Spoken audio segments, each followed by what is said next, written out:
You did mention Harry's book, and another big claim in the media this week is that Harry's considering a sequel to his memoir, Spare, focusing on his legal battle for security and having a crack at the royal family for not helping him.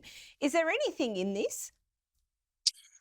Well, I certainly understand that he, isn't happy that his father hasn't got involved. Of course, it's a absolutely extraordinary situation that Harry is taking to court His Majesty's government. I mean, the government that's under his father's name. It's a truly extraordinary set of events. However, whether Harry wins this appeal remains to be seen. I imagine we'll find out in the next few weeks. But he's not letting up, and he said himself that he had enough material for 2 books when he was writing Spare. So it is always this sort of sword of Damocles hanging over the royal family and the palaces. Will he sort of put pen to paper again? You know, the first book was widely received. It was a bestseller.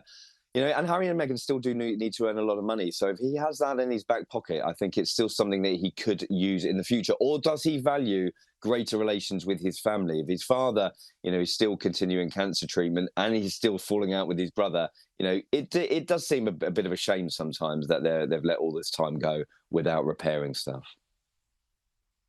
Indeed, and still on the security front, although in slightly a different vein, we understand there are new flight restrictions over Sandringham. What's the story here? Well, this is very interesting because it came on the back of President Zelensky of Ukraine's visit to the King at Sandringham, his country estate in Norfolk, and there was some drones flying overhead. And you would assume that royal palaces or royal residences would have these no-flight zones, but Sandringham definitely didn't. So in order to stop that from happening in the past, there has essentially been a no-fly zone put into place. It was requested just a few days after President Zelensky visited the King last month. It came into force on March the 10th. So it will be essentially no planes, no drones, nobody flying any light aircraft over the palaces as a security issue. And you can imagine why that has been put in place.